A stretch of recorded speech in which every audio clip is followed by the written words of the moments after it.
This podcast details true crime cases. It contains adult themes and may contain descriptions of violence. It is not intended for children. Listener discretion is advised.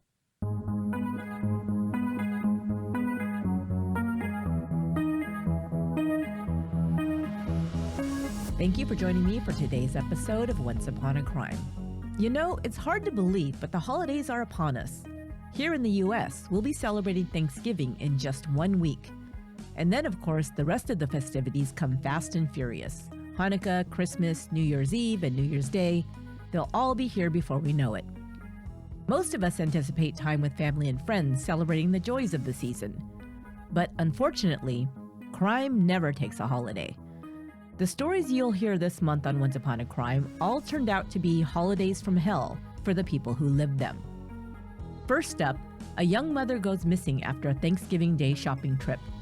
It would take meticulous detective work by a number of law enforcement agencies to ultimately learn what happened to 29-year-old Kelsey Berreth and who was responsible. When the circumstances of her disappearance came to light, it would uncover a cruel and calculated murder plot. This is the first chapter of the series, Holidays in Hell.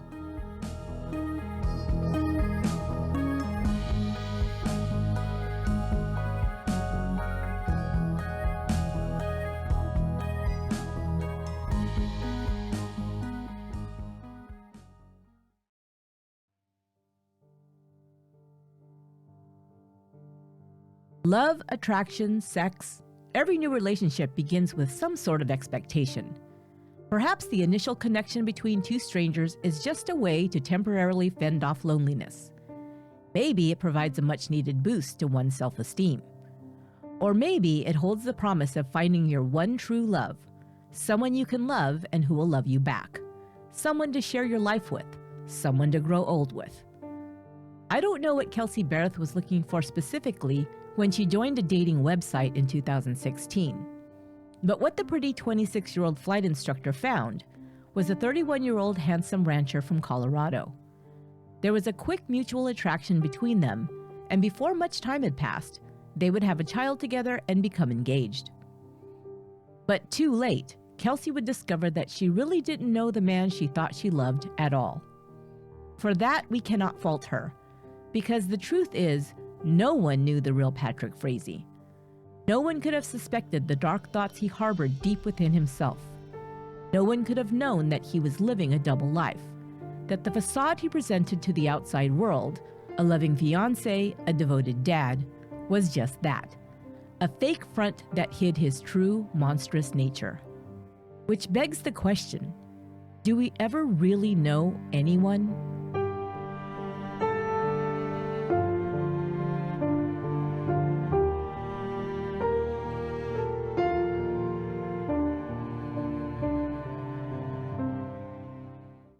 So you've probably heard about microdosing. If not, just know that all sorts of people are microdosing daily to feel healthier and perform better. Microdose is available nationwide. To learn more about microdosing THC, go to microdose.com and use code ONCE to get free shipping and 30% off your first order. Links can be found in the show's description, but again, that's microdose.com and code ONCE. Kelsey Berreth can be described as the whole package, smart, beautiful, ambitious, and with a heart as big and wide as the open skies she loved so much. Kelsey grew up in Washington State on her family's farm. From a young age, she was fascinated with aviation and was determined to be a pilot when she grew up. As a farm kid, her first thought was to fly crop dusters, the small light aircraft that fly low over farmland to spray fertilizer or insecticides over crops. Instead, after a few other jobs, Kelsey would end up as a flight instructor in Pueblo, Colorado, teaching Air Force pilots how to fly. She was petite, but could hold her own with the biggest, toughest military men she instructed. When Kelsey was in the cockpit, everyone knew who was in charge, her supervisor said. Still, everyone loved Kelsey for her can-do attitude, as well as for her kindness. Kelsey was a devout Christian who kept a Bible on her desk and chose a scripture each day to reflect upon. She lived by the words of love, kindness, and charity she read in her Bible and hoped to be a reflection of them to the world. The one thing that Kelsey felt would make her life complete was to have a family of her own. She wanted a home, a husband, and children to share her love with. She and her own mother, Cheryl Lee Berreth, were as close as a mother and daughter could be. Kelsey's dream was to be a mother herself. She joined a dating website hoping to meet a man who shared her values and interests, and who was also looking for a lasting commitment. In 2016, she connected with 31-year-old Patrick Frazee. Frazee was from Florissant, a small rural town in central Colorado. He still lived and worked on his family's 35-acre ranch. He grew up doing all the things ranchers' kids do, caring for livestock, training cattle dogs, and doing chores around the property. After his father died, Frazee took over the operation of the ranch, where his mother also still resided. He was a simple country boy, and someone Kelsey could instantly relate to as a farm girl herself. Although Kelsey and Patrick's relationship was a long-distance one at first, it was one they both jumped into with both feet. Before long, Kelsey moved to Colorado to be closer to Patrick and took a job as a flight instructor at DOS Aviation in Pueblo. It was an hour commute each way for her, but she didn't mind since it meant being closer to her now fiance. The couple continued to live separately, but in early 2017, Kelsey became pregnant.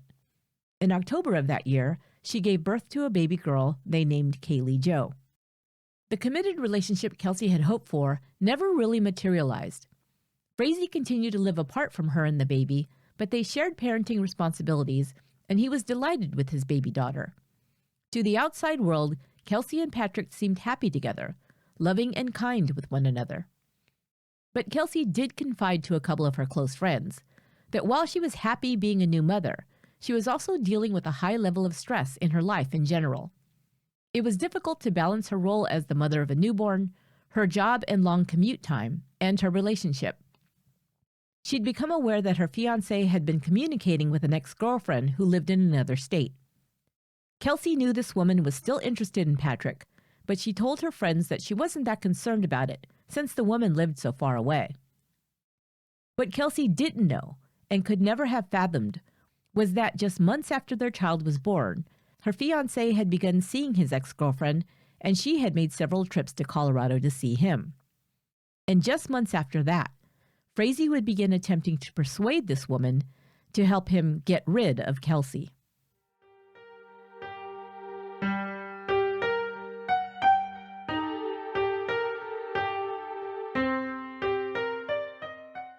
On Sunday, December 2nd, 2018, Cheryl Lee Berreth placed a call to the Woodland Park Police Department. She reported that she had not heard from her daughter, 29-year-old Kelsey Berreth, since Thanksgiving Day. She had spoken with Kelsey a few times that morning, and her daughter had said she was going to the grocery store to purchase ingredients for a dish she was making for the holiday. She had not heard from Kelsey since. It was unlike her daughter to be out of touch for so long, Cheryl Berreth told the officer taking the report, and she had become more and more concerned as the days passed. She had contacted Kelsey's fiancé, Patrick Frazee, and he'd told her that he had also not heard from Kelsey for a few days. She dropped off their daughter, 14-month-old Kaylee, with him on Thanksgiving, and the last text he received from Kelsey was 3 days later, Frazee claimed. He said he assumed that she had, quote, flown off somewhere. Cheryl thought it was unlikely and out of her daughter's nature to take off somewhere for several days without telling anyone. She asked police to do a welfare check on Kelsey. When officers arrived at Kelsey's townhouse, they discovered her car still parked there, but her purse, keys, and cell phone were all missing. Personal items like toiletries and cosmetics had been left out. If she had gone on a trip, it didn't appear she'd taken much with her, and may have left in a hurry. But they had to concede that they saw no evidence of foul play, and they reported this to her mother. They also determined that her employer, DOS Aviation, had received a text from Kelsey on the Sunday after Thanksgiving, informing them that she would be out the following week. Kelsey's mother and brother knew that something was very wrong and traveled from Washington State to Colorado to check things out for themselves. When they entered Kelsey's home, they noted that she had not taken any clothing, her toothbrush, or any other personal items. After closely inspecting all the rooms, Cheryl Berreth noticed a small stain near the base of the toilet that appeared to be dried blood. She reported this to the police, who now decided to conduct another thorough search of the residence. Meanwhile, officers called on Patrick Frazee, who appeared to be the last person who'd had contact with Kelsey before she went missing. Frazee reported that he'd met Kelsey on Thanksgiving Day to pick up their daughter. He had not gone inside the townhouse, he said, but had gathered the baby and her things from Kelsey while parked in the alley behind the building.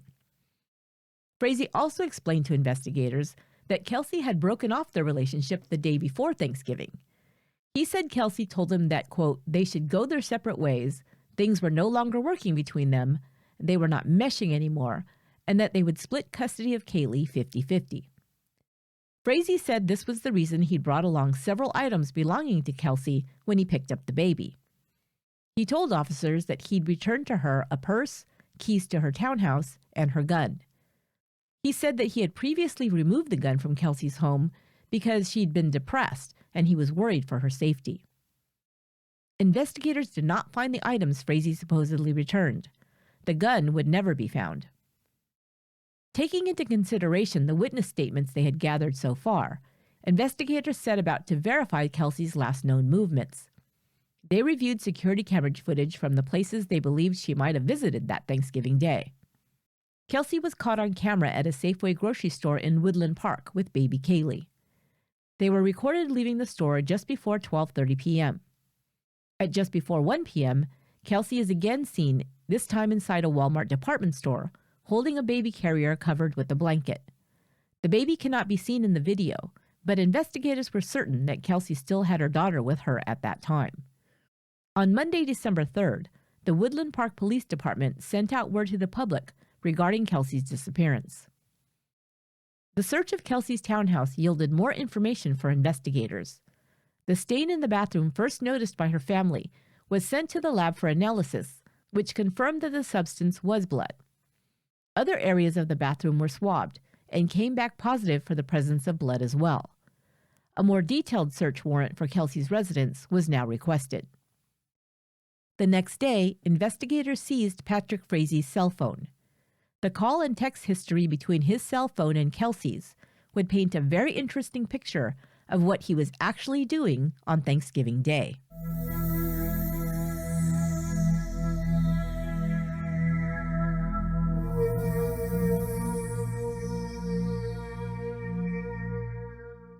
You know what's common in today's world? Putting yourself last. We have so many duties and responsibilities as a parent, an employee, or a business owner, a friend, you name it, that we often forget to build in a little me time, a little fun time, unless we feel we deserve it. Well, giving ourselves a break for fun in our day helps us to be happier, healthier, and more productive. And do you know an easy way to build fun into your day? Well, I do. It's by playing my favorite Match 3 puzzle game, Best Fiends. Best Fiends is a free-to-download puzzle game that gives you thousands of exciting levels to play and adds new challenges all the time. It's so easy to pick up my phone or tablet and play a few levels whenever I want. And with offline play, I can even have fun if I lose my internet connection. Recently, I played Best Fiends while on a quick flight for a business trip. I'm going to crack level 515 and I can't wait to collect more cute characters and see what the new themes will be for this holiday season. There's always something new and fun to do when I play Best Fiends. So don't put off your me time. You've earned it. Go to the App Store or Google Play to download Best Fiends for free. Plus, earn even more with $5 worth of in-game rewards when you reach level 5. That's friends without the R, Best Fiends.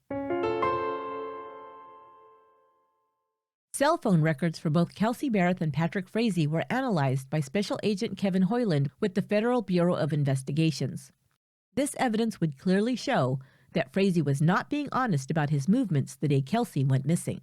His false statements to investigators regarding where he was on Thanksgiving Day first came to light when one of Kelsey's neighbor's security cameras captured him entering Kelsey's residence at about 1:30 p.m. and leaving about 2 hours later. Frazee had told investigators that he was already 40 miles away, tending to his cattle during this time. Instead, cell phone records would tell a completely different story. On November 22nd, Thanksgiving Day, Kelsey and Frazee's cell phones were both connected to the same cell tower in Woodland Park. Kelsey returned a missed call to Frazee at 12:31 p.m. This would have been just after she left the grocery store. But that evening, both Kelsey and Frazee's cell phones were recorded pinging off a cell tower near Cripple Creek, approximately 25 miles south of Woodland Park. This was hours after Frazee said he last saw Kelsey. The following day, November 23rd, both phones pinged off a cell tower in Florissant, Colorado, along the sector that faced Frazee's ranch. Florissant is located 15 miles east of Woodland Park and 18 miles north of Cripple Creek.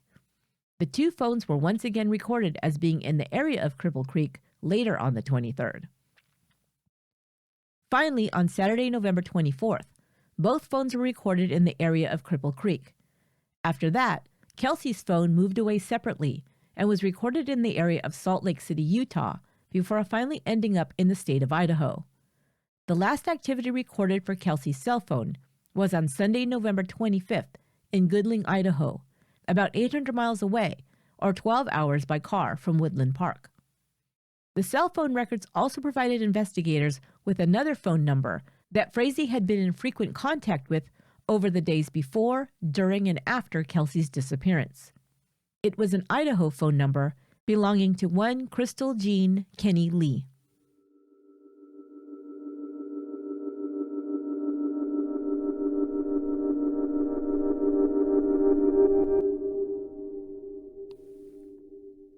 Crystal Lee, who'd formerly gone by the name Crystal Kenny, was a registered nurse who resided in Idaho and had been acquainted with Patrick Frazee for over 10 years.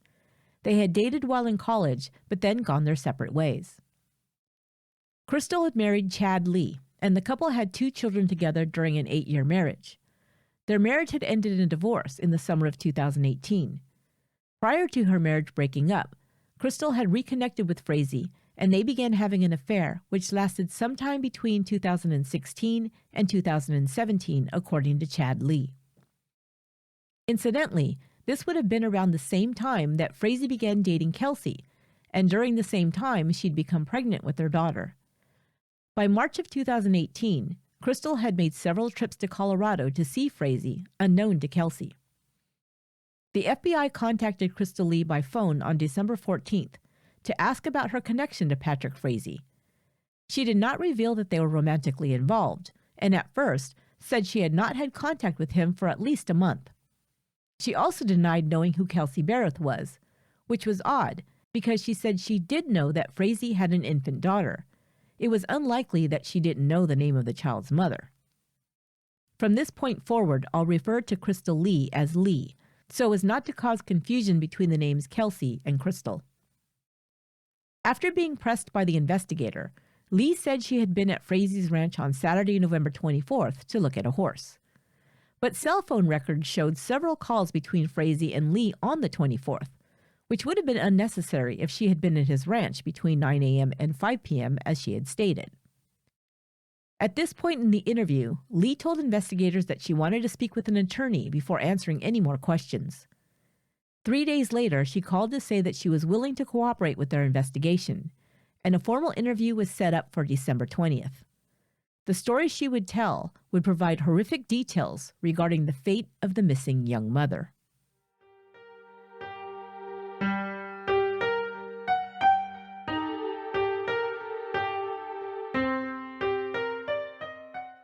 Crystal Lee gave a 4-hour interview to investigators regarding the disappearance of Kelsey Berreth.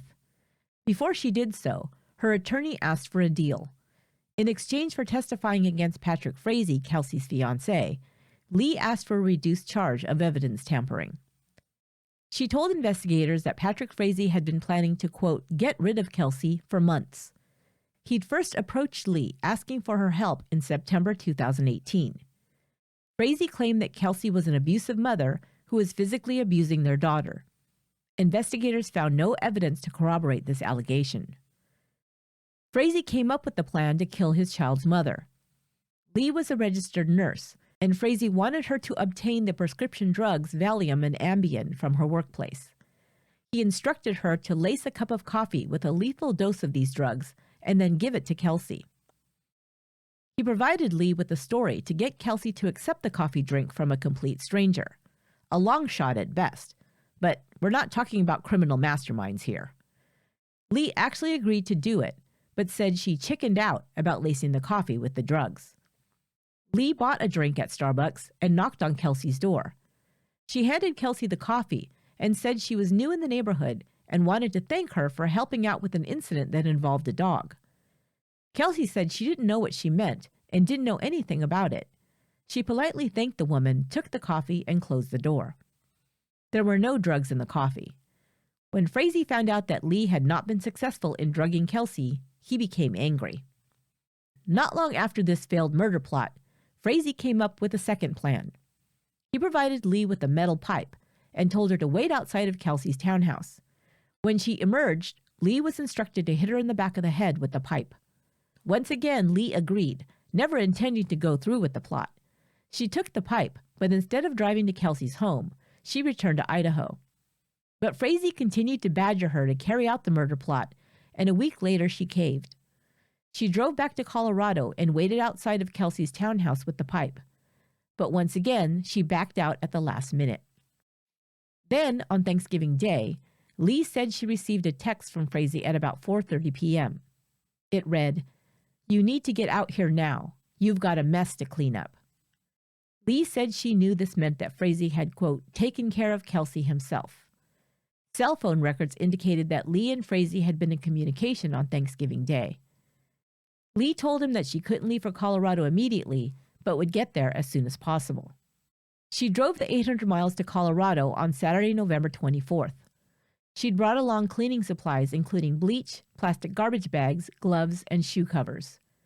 She first drove to Frazee's ranch to get the keys to Kelsey's townhouse.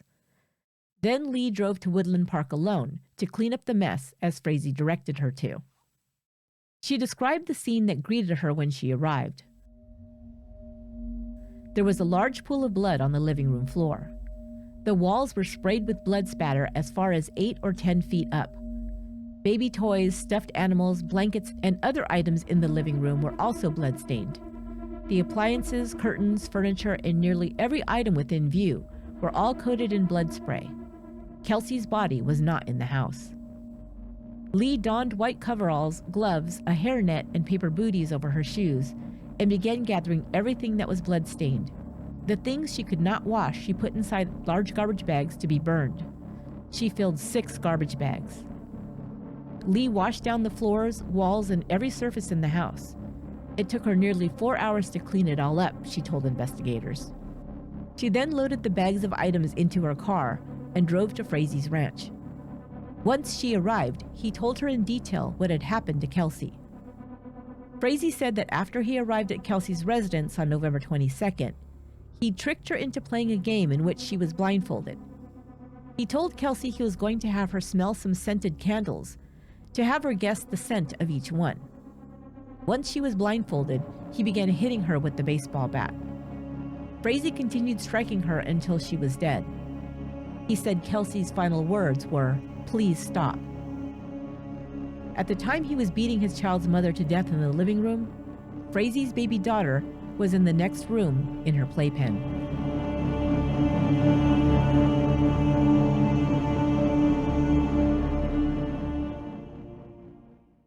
Frazee put Kelsey's body in a black plastic tote box with silver handles.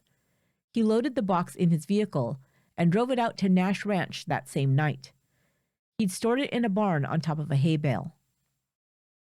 Frazee's initial plan was to have Lee take the body with her back to Idaho to dispose of it, but she refused. Instead, they both drove to Nash Ranch to pick up the tote box, and then drove with it out to his property in Florissant.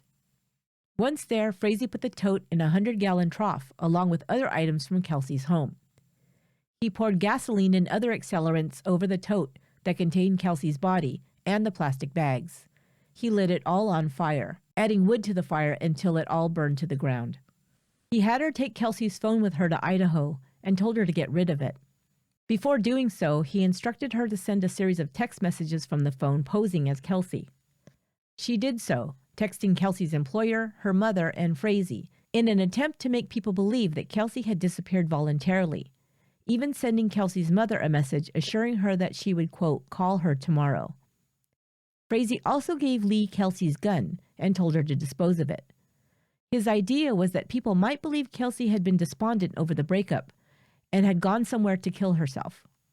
Lee said she helped Frazee to hide evidence that he'd committed a murder because she was afraid of what he would do to her if she refused. She said she deliberately left blood evidence for investigators to find on the stones around the fireplace as well as on a baby gate that she moved to a back room. She also told them that there may still be blood on the base of the walls. Lee went with officers back to the crime scene and pointed out these areas to them. They confirmed that she was telling the truth about where the blood evidence could still be found.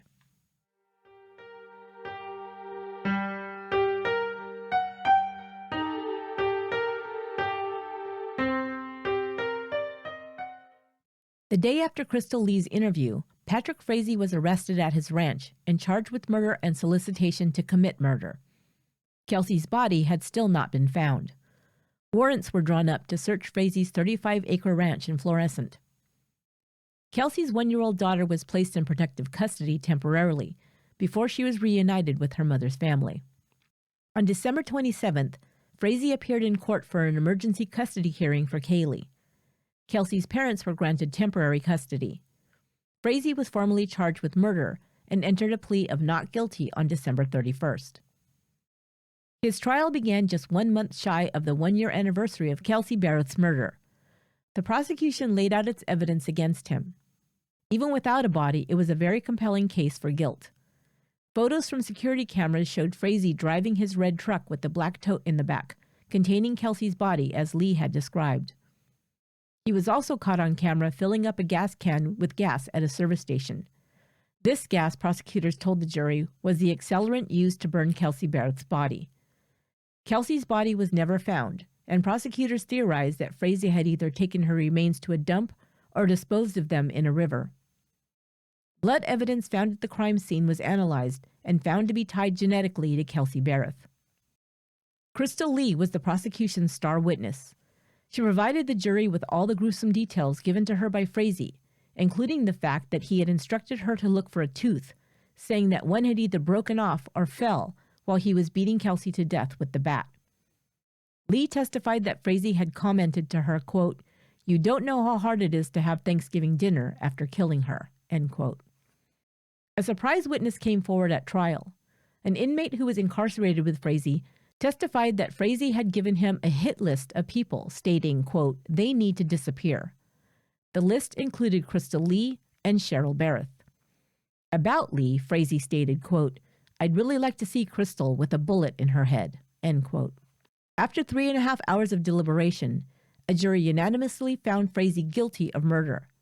He was sentenced to life in prison without the possibility of parole, plus 156 years. In January 2020, Crystal Lee was sentenced to 3 years in prison. She apologized to Kelsey's family before her sentencing. Patrick Frazee's appeals have so far been rejected, and in 2019, he was transferred from Colorado State Prison in Cannon City to the Arkansas Correctional Facility.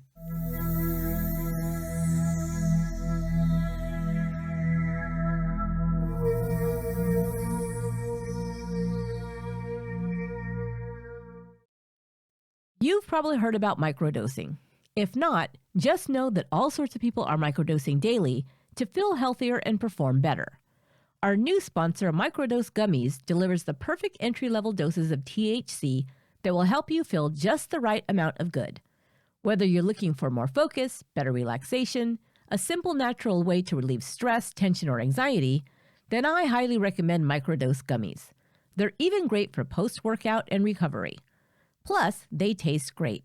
I like the wild berry flavor myself. I find that taking microdose gummies helps me to keep going when I need to concentrate without feeling stressed on those long days of writing and recording. It also improves my mood while I'm working, or just TCB. Taking care of business, as the kids like to say. It just gives me a little boost without making me feel weird or wonky. Just more like myself. But better, you know? Well, if you don't know, then you need to check out Microdose Gummies. What will microdosing do for you? Do you have trouble sleeping? Do you need to get a handle on pain or anxiety? Microdosing may be just what you need. Microdose is available nationwide. To learn more about microdosing THC, go to microdose.com and use code ONCE to get free shipping and 30% off your first order. Links can be found in the show notes, but again, That's microdose.com and code ONCE. This case is horrific, but it's also baffling for many reasons. One is that there is no clear motivation for this murder. It's hard to believe that Frazee, who had no prior criminal record and had shown no prior violent tendencies, could plan and execute such a cold, calculated, and brutal murder, simply over an alleged custody dispute. If they had decided to break off their relationship, it must have happened immediately before Kelsey's murder. Everyone still believed that they were in a good, solid relationship and were co-parenting without any issues. After Kelsey went missing and before Frazee was a known suspect, even Kelsey's mother said, quote, "The relationship has been good. They're loving," end quote. Frazee's friends and acquaintances all said that the Patrick they knew could never be capable of such a horrendous crime. One called him a gentle soul, soft-spoken, and really just down-to-earth and practical. Another said that she couldn't imagine him doing anything that would harm anyone. But there was one incident reported that showed a darker side of Patrick Frazee. This happened at the time of his daughter's birth. Kaylee was born prematurely, and the baby's delivery was considered high risk. As such, Frazee wasn't allowed into the delivery room due to the special accommodations necessary for the delivery. Frazee went ballistic and became verbally abusive to the nursing staff, according to reports. Due to his threats and abusive behavior, one of the nurses called social services to evaluate the situation. The social worker asked questions of Kelsey to determine if the baby's father was abusing her or if she was afraid of him. Frazee became even more enraged when he learned this and threatened to kill the nurse who'd made the report to social services. A year later, Frazee actually joked about this incident at Kaylee's first birthday party. But there are no reports of Frazee being violent or abusive towards Kelsey during the relationship. So what could have caused him to want to murder the mother of his child? He told Crystal Lee that Kelsey had been abusing their daughter, but there's no evidence for this, and nobody who knew her believes it to be true. But even if it was true, then he could have gone through the courts to prove it, and if true, he would have had a good claim for full custody of the baby without resorting to murder. Was he angry with Kelsey for some other reason? Did he want revenge for something? There's nothing to indicate either of these things as a motivation. Or did he simply want Kelsey out of the way to be with the other woman, Crystal Lee? Lee had already divorced her husband, and Frazee had not yet married Kelsey, nor was he living with her. If this was his goal, it would have been easy enough to break off the engagement to be with Lee. Or was this all about control? Frazee's only stated motivation was that he wanted full custody of Kaylee. It seems a flimsy reason to commit a brutal murder. But I suppose, sadly, murder has been committed for any number of flimsy reasons. Finally, let's look at Crystal Lee's actions. Why did she agree to help Frazee cover up such a horrific act? She actually agreed to help her lover kill his fiancée twice, but chickened out at the last minute. Lee would later claim she was afraid to refuse his demands because she feared for her life and the life of her children. She claimed that Frazee had commented to her that, quote, "little girls go missing from playgrounds all the time," which she took as a threat against her children. Common sense would dictate that Lee had enough evidence and lived far enough away, over 800 miles, to report these threats as well as Frazee's plans for murder to the police. Instead, she traveled a long distance to help Frazee clean up after the murder. Lee knew that Kelsey's home was a bloody crime scene before she arrived. She could have called the Woodland Park police and reported this while she was still at a safe distance away from Frazee. So could fear really have been the reason for Lee agreeing to cooperate with Frazee's murderous plan? As a mother herself, why didn't she feel compelled to tell another young mother that her life was in danger? She could have become a hero rather than an accessory to murder. Some people who knew of the relationship between Lee and Frazee in the past said that Frazee had a, quote, real hold over Lee. Lee had first become involved with him soon after graduating from high school. Even though she'd gotten married and had a child with another man, Lee began an affair with her old boyfriend and eventually left her husband to continue seeing him. Was Lee simply jealous of Kelsey? Did she consider her a romantic rival for Frazee's affections? And if so, was that the real motivation for agreeing to help him cover up her murder? Let me know what you think. You can comment on our Once Upon a Crime Facebook fan page and join the discussion. A link is in the show notes. There was a development in Crystal Lee's case in April of 2021. The Colorado Court of Appeals threw out her original 3-year sentence, saying that the district court's ruling exceeded the maximum sentence allowed by her plea agreement, and stated that the court improperly relied on outside facts that pushed Lee's sentence into the aggravated range, resulting in the lengthier sentence. She was resentenced to 18 months in prison with the same start date as her original sentence, January 28, 2020. Department of Corrections records indicate that Crystal Lee was released from prison after her resentencing on March 23, 2021. Kelsey Berreth's daughter, Kaylee, was just over a year old when her mother was murdered. She was placed in the temporary custody of Kelsey's parents, Cheryl and Daryl Berreth. Patrick Frazee's parents had petitioned for custody as well, but were turned down by the court in favor of the Berreths. In 2020, after Frazee was convicted of murder, the Berreths sought full custody of their granddaughter via adoption. Frazee's family also sought full custody, but it appears the Berreths were successful in their bid, because as of February 2021, the then 3-year-old Kaylee was living with her maternal grandparents. That will do it for this episode of Once Upon a Crime. I'll be back next week with another story about holidays in hell, and I hope you'll join me then. Once Upon a Crime is written and produced by me, Esther Sanchez Ludlow. My research and production assistant is Lorena Garcia. Until next time, be good to one another.